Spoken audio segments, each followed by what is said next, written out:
देखिए आदरणीय श्रोतागण, आज आयुर्वेद के एक बहुत ही ज़्यादा महत्वपूर्ण विषय को आपके सामने लेके आए हैं। जैसा कि पहले बताया आपको कि पूज्य पिताजी आयुर्वेद के बहुत बड़े विद्वान हैं। साथ ही सन 1968 में जब वो जीएमएस करते थे, उस समय स्थलबोर रोहतक जो आयुर्वेदिक कॉलेज है, उसमें आयुर्वेद के विश्व प्रसिद्ध जो विद्वान है, अब तो उनका कोई वही नहीं है, कोई स्थान लेने वाला, तो वो पढ़ाते थे। जैसे डॉक्टर विद्यासागर थापर जी, डॉक्टर योगेंद्र नाथ जी, श्री बलबीर दत्त शास्त्री जी और डॉक्टर विद्यासागर थापर जी। एक तो जो मनोरोग के थे वो नहीं, उससे अलावा बहुत बड़े विद्वान हुए हैं आयुर्वेद के। डॉक्टर विद्यासागर थापर जी, श्री सिंगल जी और भी बहुत सारे विद्वान थे। डॉक्टर ब्रह्म स्वरूप जी थे, सुदर्शन शर्मा जी थे डॉक्टर।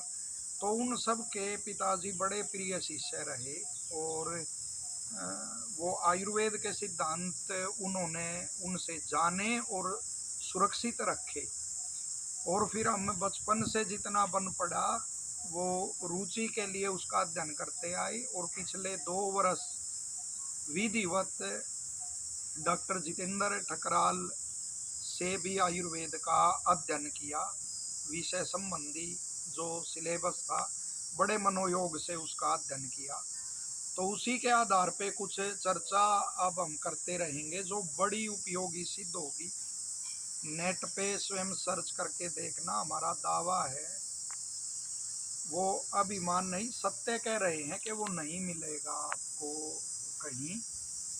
तो आयुर्वेद का जो औषधि है, ज्ञान होता है, ये औषधि कौन सी, ये औषधि कौन सी, आयुर्वेद का सिद्धांत है, वो गडरिये को भी हो सकता है, भेड़ बकरियां चराने वाले को भी वो ज्ञान हो सकता है और उससे भी ले लेना चाहिए। लेकिन खाली औषधि है ज्ञान होना, कोई आयुर्वेद का ज्ञान होना, ये समान बातें नहीं है। तो सिद्धांतों का ज्ञान तो गुरुओं के चरणों में बैठ के ही और स्वाध्याय से ही होता है। तो आज उसी संदर्भ में हम जो एपिलेप्सी, जो मिर्गी का रोग है, उसकी थोड़ी चर्चा करेंगे और फिर बाद में भी उसकी चर्चा करेंगे। लेकिन आरंभ में हमारी चर्चा का विषय रहेगा कि मिर्गी जो एपिलेप्सी है और हिस्टीरिया है जो, उसमें दोनों में क्या अंतर है, दोनों में अंतर है। और जो एपिलेप्सी है, इसको आयुर्वेद में जो मिर्गी है, उसके लिए अपस्मार शब्द का प्रयोग किया गया है। और देखिए, आयुर्वेद वेद का ही वो है, उपवेद है, अतः कितना बढ़िया शब्दों में ही अर्थ छुपा होता है। मैं तो हमेशा कहता हूँ विद्यार्थियों को कि टीचर का अर्थ क्या है और अध्यापक का अर्थ देख लो, शब्द में ही छिपा हुआ है। जो अध्ययन द्वारा ही जीवन यापन करता है, वो अध्यापक कहते हैं, अध्ययन करवा कर, अध्यापन करवा कर। और इसी तरह विद्यार्थी के विद्या का चाहने वाला जो होता है विद्यार्थी, तो इसी तरह जो अपस्मार शब्द है, अपय मैंने होता है नष्ट होना, स्मार मैंने बुद्धि, और चरक में ऋषि चरक यही परिभाषा देते हैं कि कुछ समय के लिए जिस रोग में जो स्मृति होती है, बुद्धि होती है और मन होता है, उसका कार्य जो नष्ट हो जाता है, तो उसे अपस्मार रोग कहते हैं। इसके क्या कारण हैं, कितने प्रकार का होता है, ये बाद में हम चर्चा करेंगे। लेकिन आज का हमारा जो विषय है वो अपस्मार, जो मिर्गी है और हिस्टीरिया है, जो उसमें अंतर रखना है। तो जो हिस्टीरिया है, आयुर्वेद के विद्वान योशापस्मार भी उसको कहते हैं। योशा का अर्थ आप संस्कृत में देखोगे तो महिला होता है, स्त्री।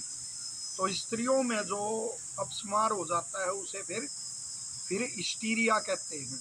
और दोनों में अंतर है। तो दोनों में क्या अंतर है, और आयुर्वेद का सामान्य ज्ञान तो सबको होना चाहिए। तो दोनों में क्या अंतर है कि जो ये है अपस्मार है, उसका जो वेग होता, आक्रमण होता है, वो तीव्र होता है और रोगी समझ नहीं पाता। और जो योसापस्मार है, उसमें हिस्टीरिया में वो इतना तीव्र नहीं होता और रोगी उसमें संभल जाता है।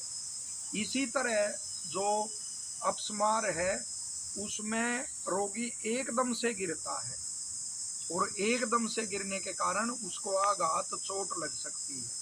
लेकिन जो योसापस्मार है, उसमें रोगी एकदम से नहीं गिरता।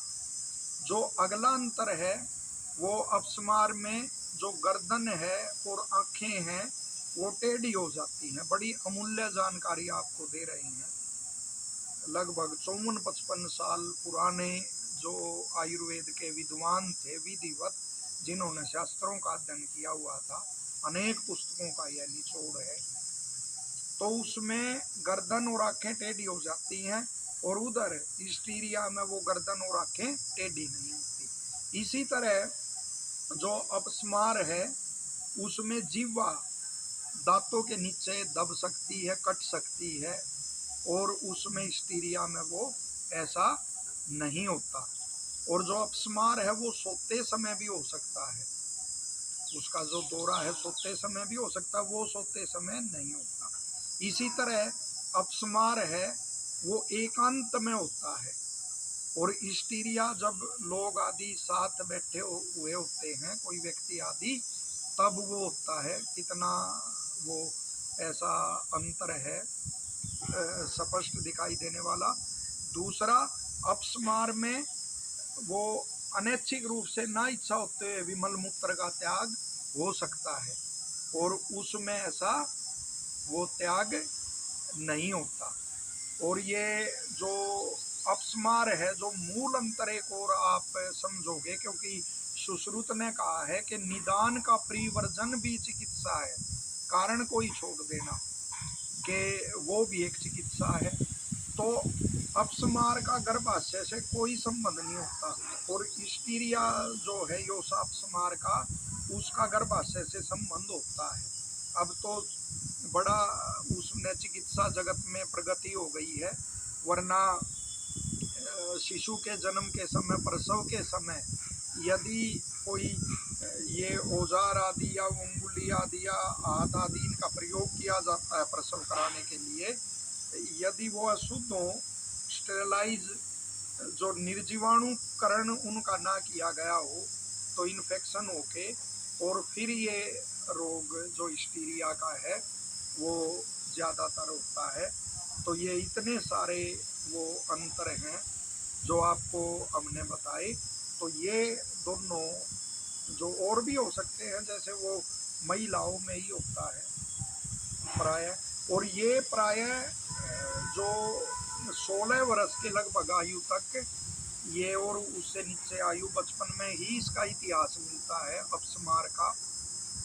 तो ये कुछ मूलभूत अंतर इनका आपको ज्ञान होना चाहिए। और आगे इनकी जो हम लक्षण हैं अपस्मार के, क्योंकि ये क्यों मैंने ये वीडियो डाला, मैं देखता हूँ कि अनेक रोग जो गंभीर रोग थे, लंबे चलने वाले, जीवन भर वो शरीर को कष्ट देने वाले, अनेकों का तो इलाज खोज चुके हैं, वैक्सीन आदि भी आई हैं, पोलियो आदि और भी रोग हैं बहुत सारे।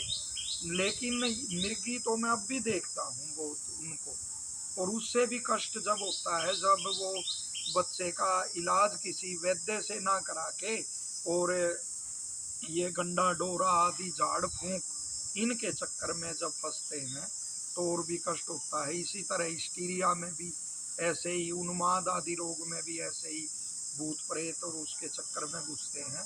तो वो अब भी इतना चिकित्सा में प्रगति होने के बाद भी ऐसा होता है, तो वो बड़ा दुखद होता है। साथ ही आयुर्वेद का जो एक वो व्यापक उसमें नहीं हो पाया, विस्तार, वो कोई भी वो बगैर पढ़े और वो स्वयं ही वैद्य बन जाते हैं। और वो पुरानी एक परंपराएं थी शास्त्रों को, मूल शास्त्रों को पढ़ने की, गुरुओं के चरणों में बैठ कर पढ़ने की, वो लुप्त हो गई है। धन्यवाद।